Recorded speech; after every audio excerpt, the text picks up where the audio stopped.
Hello and welcome back to Cooking the Books with me, Gilly Smith, the podcast which takes us through 4 food moments from the books of our favourite food writers. It's about all of life through the prism of food.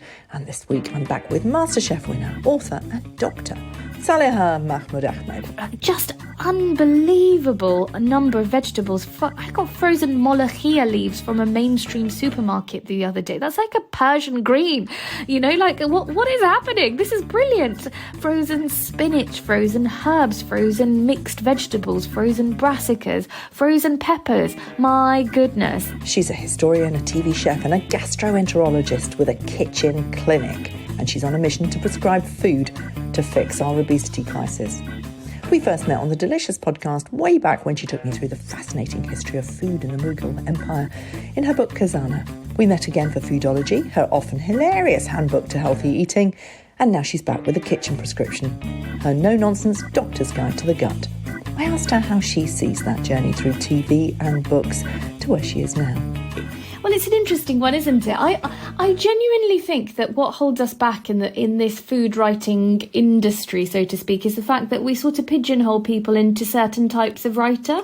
You know, so this person can only write on this genre or that genre. When in fact, many cookery authors have many genres that they can often talk about based on their personal experience and history.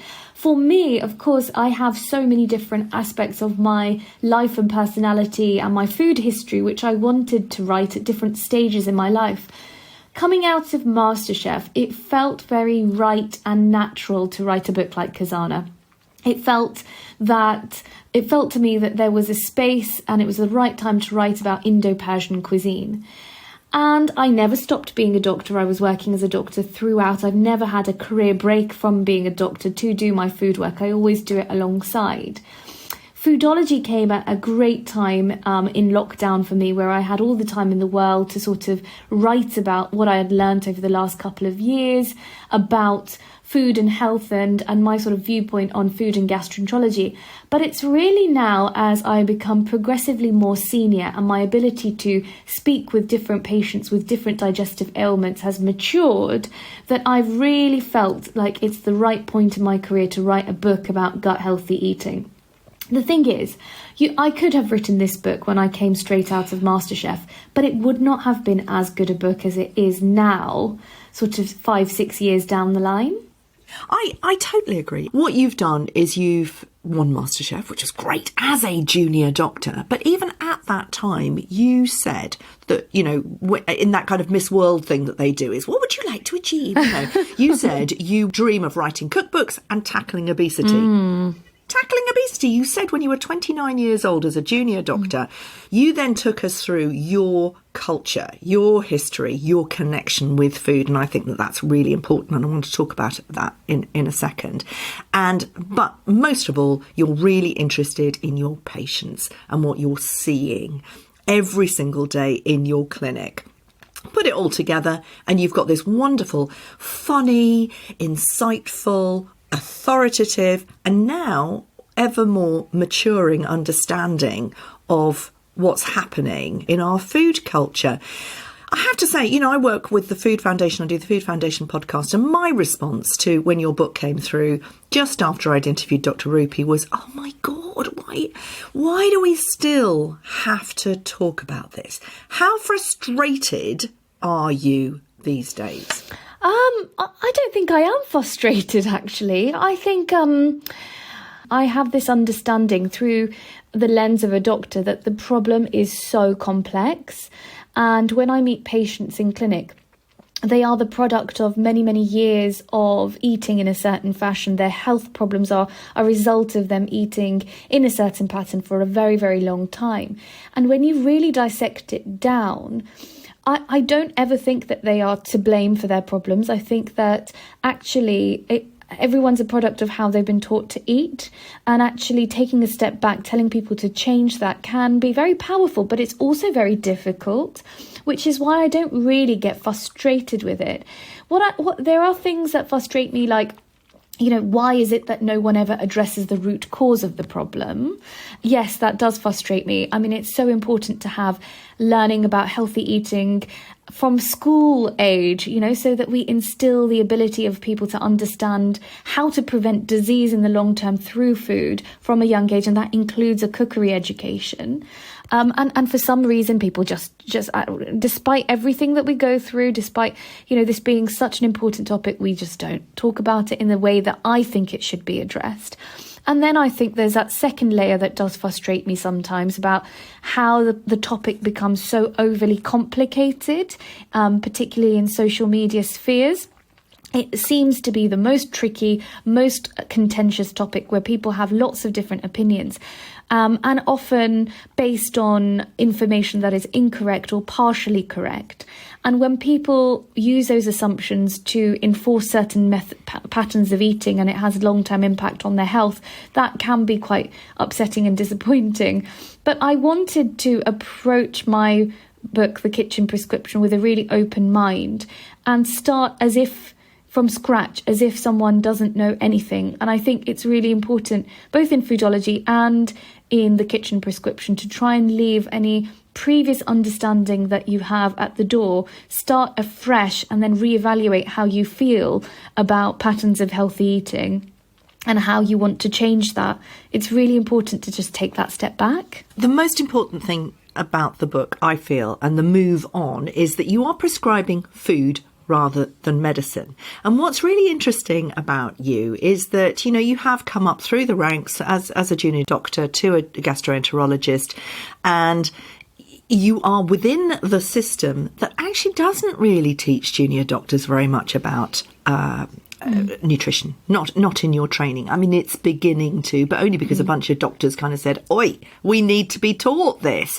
And I'm wondering if that is the legacy of that British food culture that is not very connected to health, and compared with your Asian food culture. I'm just thinking about Dr. Rupi as well. And, I've recently had a conversation with him about it. You, as Asians, are much more connected than, your typical white doctor who's teaching a bunch of medical students. And I wonder if that's beginning to change from the centre now, as more people who are connected, not just from Asian backgrounds. Most of the world is much more connected than Britain has been. So that influence, as we have a much more diverse culture within the NHS, is that making a change to the way that you prescribe food from within? It's a very, very good question, actually. I think you may well be right. There's an extent to which the changing dynamics and changing workforce has an impact on food in the NHS and the way food is perceived in the NHS. However, what I would say is we have in this country a great culture of living off the land. And we also have a culture of showing that food is the way that we care about people. And I think it is really, really important to acknowledge that, because what has happened is that over the years, the concept of caring for people through the plate of food that you put in front of them has eroded in the NHS. It hasn't eroded elsewhere in the country, but in the NHS it has eroded away, which is a great, great, great shame. If it takes people from different backgrounds to bring that back, then hurrah, I think that's great. I totally agree with you that medical school education is still a little bit lacking. It's moved on leaps and bounds, and it often takes a long time for it to catch up. But if actually it's both ways, it's not just medical student teaching, seniority level, there is very little understanding of nutrition in the senior spheres as well, and a certain reluctance to accept it, either because the feeling is that, our dietetics colleagues should be taking that over and we shouldn't be doing it. Well, my argument there is, well, if I've got a patient, I refer them to a dietitian and they're not going to see one for a year because of pressures that they're facing, then it is your absolute duty to do the basic prescription, the food prescription. And also your basic duty to respond to what the patient wants, because patients want food-related answers. They want to know what they can eat to make themselves better. So you have to have some basic knowledge to arm yourself and be able to take a proper food history, which is something we don't do. We take drug histories, social histories, family histories. We take patients presenting complaints, histories of presenting complaints, etc. But we don't say, okay, person X, what do you like eating? On an average week, what would you eat? Have you been, a larger weight than this? Have you been losing weight? Are you gaining weight at the moment? Which foods irritate you? Which foods do you think really suit you?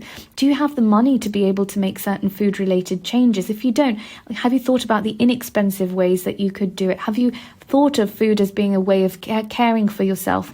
Do you have a knowledge of what anti-inflammatory foods might look like for you? It's such a complicated, diverse topic, and we are limited and we have certain constraints because as a medic working in hospital, I've got 10 minutes per patient, and I have got to sort out their true medical problems. I have got to also prescribe medications to treat their illness, and the food is an addition on top of everything else. Yes, I make the time to do it because I think I've got the skills to do it, and I also think it makes a massive impact on patients' quality of life, but also for them, they leave feeling quite satisfied, as if they've had a very human conversation.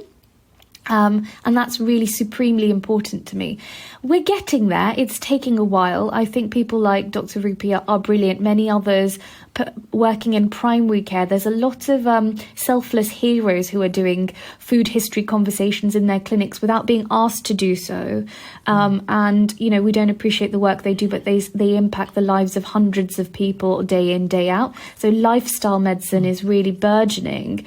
And particularly in general practice, I think there's a lot more work to do in secondary and tertiary care, though. Yeah, absolutely. And, outside the clinic, we are all fighting against the food industry. The food industry has enormous power and gets people addicted to sugar and salt. So, and you guys have to deal with the end result of that. We're also battling against Big Pharma. Of course, Big Pharma has enormous power to send targeted information to all of us, but particularly to you medics as well. So there's an enormous amount of pressure. Plus the fact that the obesity is costing the NHS £6.5 billion a year. There's an enormous amount of work to be done. So I think that what you've done in this wonderful book, and I really do think it's a wonderful book because it's so simple. And I love your 3 prescriptions. Prescription 1, cook, cook. Prescription 2, feed your gut bugs. Prescription 3, do not diet. Can we just break those down? Cook. Why cook from scratch? Well, I'm a huge advocate of cooking on many, many fronts, and I could probably write another book on just the concept of why cooking is so important. However, fundamentally, we are the only species to inhabit this earth that cooks. We're called coctivores in Latin for that reason. I love that. So anthropologically speaking, we are the only species to inhabit this earth that can cook. Your foxes can't cook, monkeys can't cook, nobody else can cook. And our ability to cook and derive energy from cooked foods more readily and easily has meant that we've evolved to become the complex species that we are today with our big brains and relatively smaller, more sophisticated guts. So it is such a fundamental human trait that I don't believe that people don't have the ability to do it. I'm not saying everybody should be able to cook to the standard of MasterChef or a professional chef, but the basic cookery skill to be able to cook a nutritious meal is fundamental. And I have seen a pretty clear and stark difference in health outcomes between people who can and cannot cook for themselves, because that reliance then on pre-cooked food with its higher ultra-processed component, higher trans fats, higher salts, higher sugar levels, and overall less richness in terms of fruit and veg, legumes, nuts, seeds and pulses, etc., puts you in a much worse position in the long term. So the ability to cook or be cooked for is actually very, very critical in your long-term health outcomes. So that's the first rule: cook for yourself from scratch where you can. Now, I'm not a prude about this. I realise that sometimes we all need to just go to that pre-cooked meal. But I'm talking about the long-term pattern of cooking the majority of the time for yourself. And that's why I was really keen on offering easy, gut-healthy recipes for foods that you would otherwise have in a takeaway. Like, you might get tacos, you might get, a chicken shawarma, you might get a sandwich. What are the ways that you can make that quickly, easily, effectively at home? Save yourself money, time and energy, and actually batch cook some of those as well, and nourish and feed yourself. So I was really focused on making cooking easy. That's really important for setting down traditions within the family as well, isn't it? 100%. So new practices. Get your kids to see that you're cooking, feed them from scratch, so they expect to do that for their children in the long run. That's how you change food culture, isn't it? Absolutely, absolutely. That's how it gets instilled within you, because you just presume that that's what everybody does. That's what you presume that that's normal. It becomes part of your life, and cooking should be one of the most important parts of your life, I think. Absolutely. Prescription 2, feed your gut bugs. I love this. I think you should have a television show called Feeding Your Gut Bugs. I would love a television show called Feeding Your Gut Bugs, because it's what we because it's what we need to do. Because I think we don't, many people I meet don't realise that, you don't live alone. You have this wonderful and exquisitely complicated symbiotic relationship with these gut bugs that are living inside you. These aren't bugs that have your human DNA. They have their own DNA, and they're exerting an effect inside you. They're exerting an effect on your intestinal wall. They're communicating with you via nerves and hormones, etc., your immune system. So it's really fundamental that you keep the population inside there thriving and healthy. And it's very easy to do that. Very, very, very easy. It comes down to eating a plant-centric diet, which is full of whole grains, fruits and vegetables, pulses, legumes, nuts, seeds, and some spices. But also there's this other group of foods which are sort of fermented, basically. They're live. We call them probiotics. So you've got things like kefir and kombucha, live yogurt, kimchi, etc., sauerkraut. And different cultures have different fermented foods available to them depending on food availability and food cultures in that particular region. There's lots to learn from global influences as well. So that's the rule that's an important rule. Feed your gut bugs. Very, very easy to do once you know how. And initially, I think requires a bit of thinking, like, could I swap out that white rice for a grain today? Could I pack a few more vegetables into this particular dish? Is there a way I can use my freezer and my store cupboard a bit more effectively to optimize my gut health? But once you know how and you start doing it, it actually becomes very intuitive. And you really reap the benefits of good gut health, because it affects your mental health, your clarity, your skin, the way you go to the loo, instead of being constipated, you then suddenly are able to poo much more freely. Talking about food and poo puts people off, but it's really important. What goes in will eventually come out. Mm-hmm. And, feeding your gut bugs and having this positive symbiotic relationship with them is really, really important. I think that it's about changing the narrative, isn't it? I think that we have heard so much about gut health now that everybody kind of understands it. But it feels still like there's this kind of middle class who feed their guts, or the rest of the country who can't, who are living in food deserts, who, can't get to the shops, haven't got enough money, so they have to buy junk food because that's the easiest way. It's this narrative that won't change. You talk about swapping out, and that's a really interesting idea. What do you say to patients who come into your clinic about easiest and cheapest and most accessible ways of feeding your gut bugs? And I'm wondering whether your own Asian background, how cheap it is to cook lentils, for example, and just to use flavours and that basic sort of cooking to really change your diet so that you are really stimulating your gut bugs and giving a massively sort of diverse diet to the most important bugs in your body. It's a really interesting question. Again, you always ask the best questions, Gilly. I really think that. But I think that we have to remember that in periods of scarcity, where humans have had limited food, what have we done? We have fermented our food to try and preserve it. And one of the most gut healthy things that one can do for oneself is to rekindle that relationship with fermentation.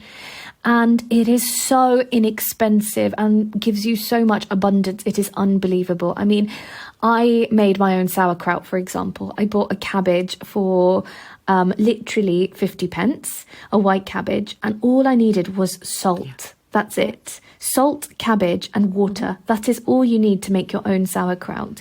And it goes such a long way. And then whether you start mixing that in a little bit with your pasta, whether you then put that in your sandwiches, whether you have it with cheese, I mean, the uses then become pretty endless, you know. So that relationship with fermentation is really important, and I think very inexpensive.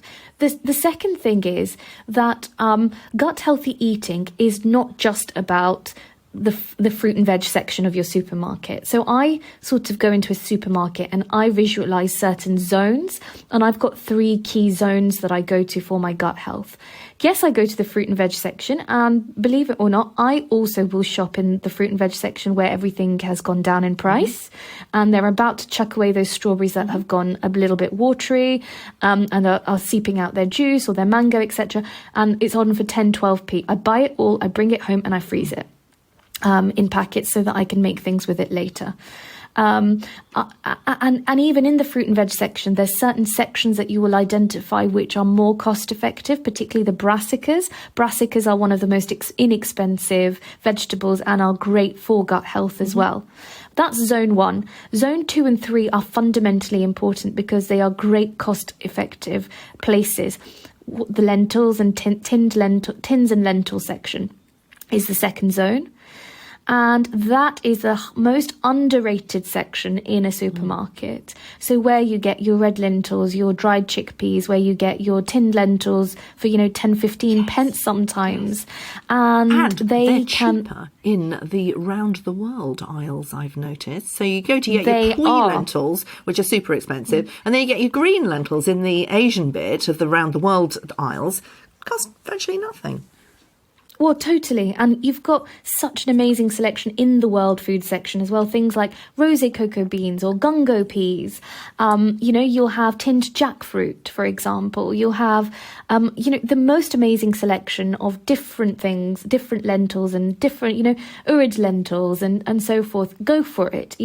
They are highly inexpensive. Lentils in particular, 500 grams of lentils cooked for a family of 4 will last 2 to 3 days. And if anybody tries to challenge the money aspect of that versus buying frozen meals, for example, they simply cannot win the challenge. I have always found it cheaper to cook from scratch from those sections of the supermarket. Knowing how to is another thing, And then the third section is the frozen section.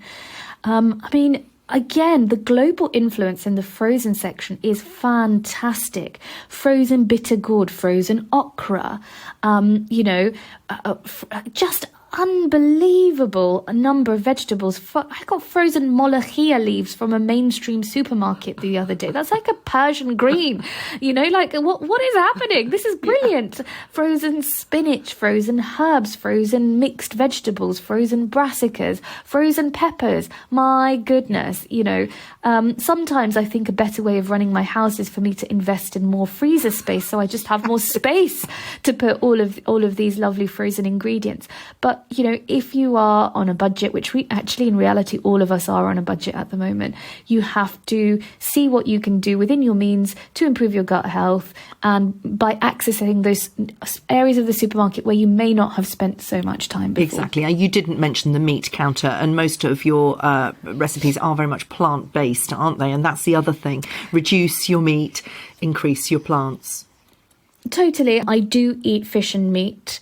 But I eat it very much in moderation, and I live a very plant-centric life, and I teach my children to eat a very plant-centric food as well.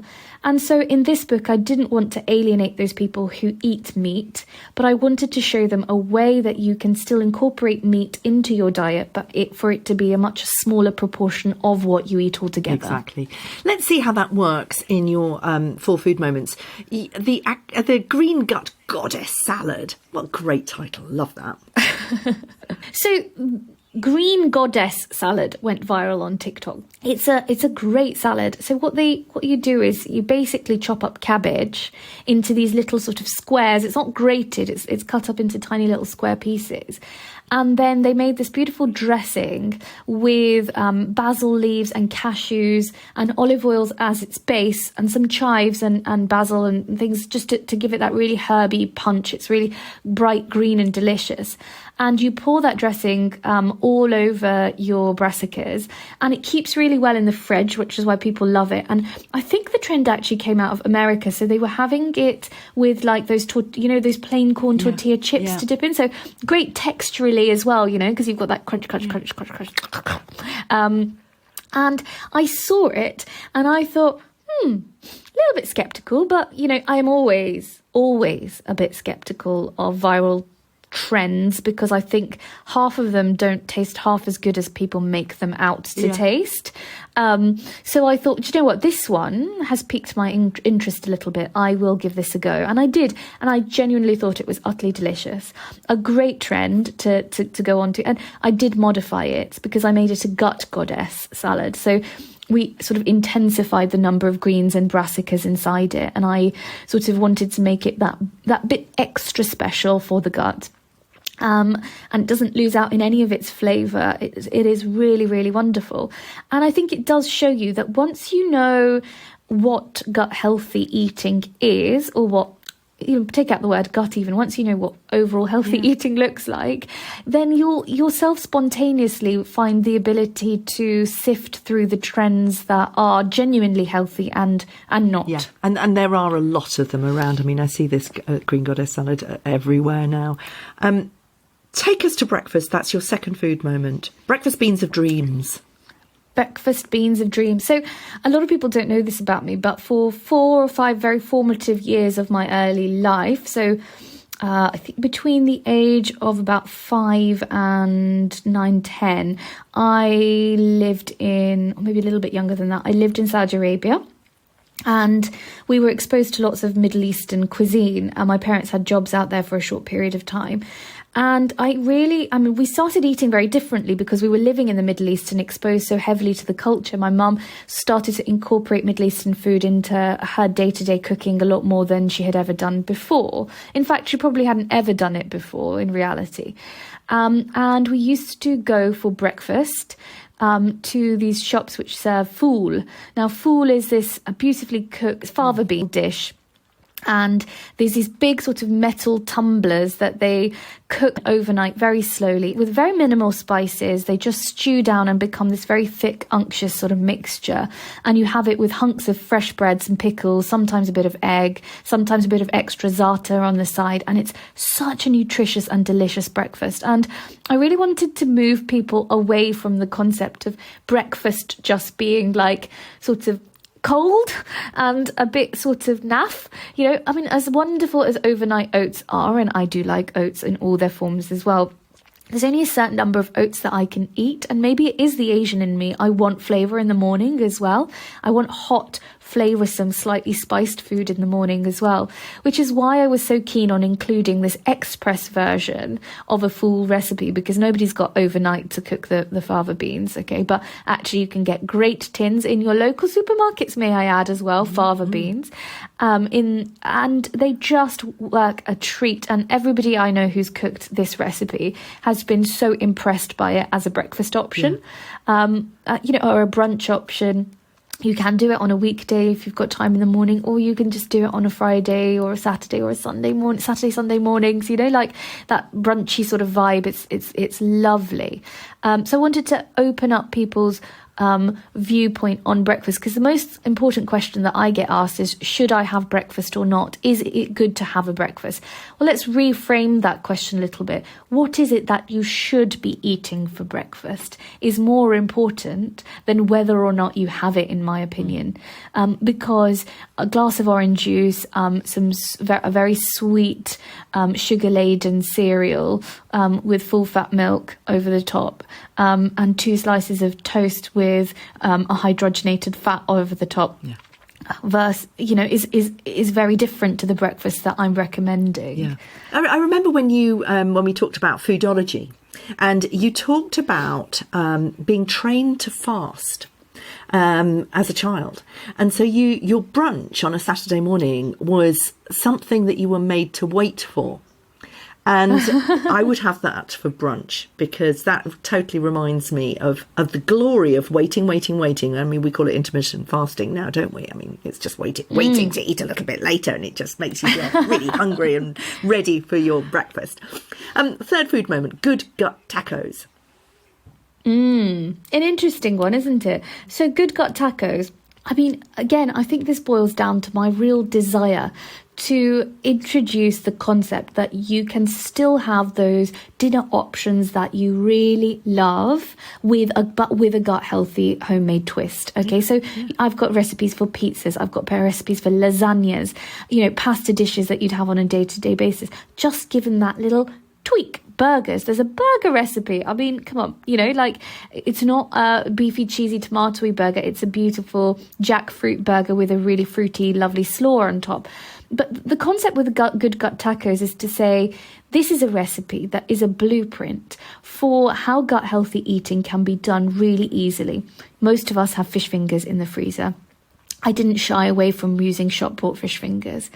Someone who's done MasterChef, I could quite easily have written a recipe for get your pieces of cod, put panko breadcrumbs over the top, then pan fry them. I didn't do it. I resisted the temptation to do that sort of thing because it makes it much less accessible for people at home. And actually using a recipe where you've bought the corn tacos, which I suggest you try and find whole wheat ones which are available, for example, where you've bought the fish fingers and all you have to do is buy a tin of black beans and a couple of fresh ingredients to create something that's, really diverse, full of flavour, and also very gut healthy. That's the whole concept of the book, is to teach you to breakfast in a gut healthy way, snack in a gut healthy way, feast in a gut healthy way, lunch, forget dry old sandwiches. There is nothing in them for you, not for your health, not for your taste buds. It's a useless food moment in your life. And treat yourself. I mean, your fourth food moment is a real treat. Labneh passion fruit ginger cheesecake. I mean, this is absolutely beautiful. Tell us about this and why it's still healthy.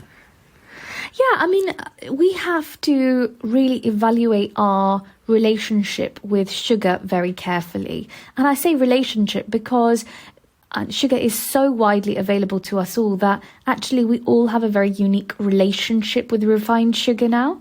So you have to take a step back and say, what is my relationship with sugar? Am I too reliant on it to give me comfort, to elevate my mood, etc.? Because we know that sugar behaves almost like an addictive substance would. And you alluded to that earlier, Gilly. However, what we've also got to remember is that the society that we live in, sugar plays a really important role in feasting, in food commensality, in food community, in even charity. Because what do you do when you want to raise money for charity? You have a bake sale and you bake sweet things, You don't put on a salad platter.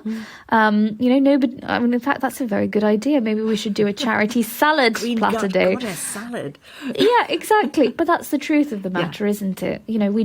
Sweet has so many different cultural. Sweet food has permeated so deeply in our food culture that you cannot deny that it exists.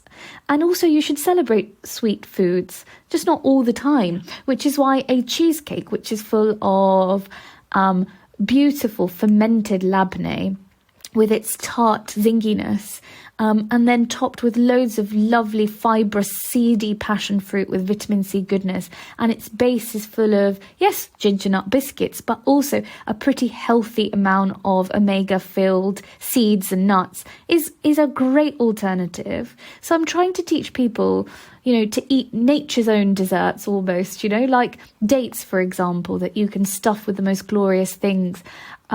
Or fruit, just a different way of treating fruit. I mean, I remember a cookery author talking about how they went somewhere for dinner and for dessert they were disappointed as a child because somebody just brought out peaches in water. This, I think, is in Italy somewhere. And so they just brought out peaches soaked in ice cold water. And the author thought, oh my God, that's so disappointing. They wanted a pudding for dessert, But later, when that peach was peeled and the slices of fruit were given to them, they just that's one of the most strong food memories they have. They literally salivate every time they think about how fruity and delicious that peach was, the slippery taste, and just the unctuousness of it all. And to reframe sweet food and fruit in a way that is really pleasing and appetizing is really important. Well, Diana Henry wrote a whole book about it, How to Eat a Peach. Yes, exactly. We talked a little bit earlier about telly. I wrote Tasting the TV Chef about how TV taught us to eat through, people like Jamie Oliver and all those kind of people. But we still have this food culture where we just have this have and have nots. If you could have a telly show, what would you say to the patients who come to you every day? How do you communicate that message? What would you say to them? Well, really big TV moments come at a real focal moment of change for entire communities and the way that people think about food long term. So, for example, when Jamie came on the scene, I was a very young girl. I absolutely loved The Naked Chef, and I have no doubt that it changed the way not just I cooked, but a whole generation of kids like myself thought about food, how it became this sexy, amazing, wonderful thing. Aspirational. We are now at a focal point where it is really, really critical that the message of good gut healthy eating reaches the masses and reaches them in a way where they just learn about gut healthy eating in this beautiful, wonderful, seamless fashion where it doesn't even feel like a didactic education. It feels just like this is the aspirational way that we should all be thinking about food now. I've learned over the years, Gilly, that the television appearances that I've done have had the most impact on people because it has the most widespread appeal. And when I sort of think about the power for good that I could do by doing more television and cooking more of my food on TV, it really, the concept really excites me. And I do go on Saturday Kitchen, I do morning television, etc. And it is just the most wonderful experience because you leave there feeling so empowered and refreshed, and the message goes out to so many more people. I mean, my social media is flooding for days afterwards with people saying that what the things that you told us, they had such a big impact on our health. I mean, I think there was a little while ago, I was on Saturday Kitchen, I think in the new year, and I made these apple, fennel and ginger shots for people. Now, there's this massive trend at the moment for these little shots to be sold as sort of immune boosting sort of drinks.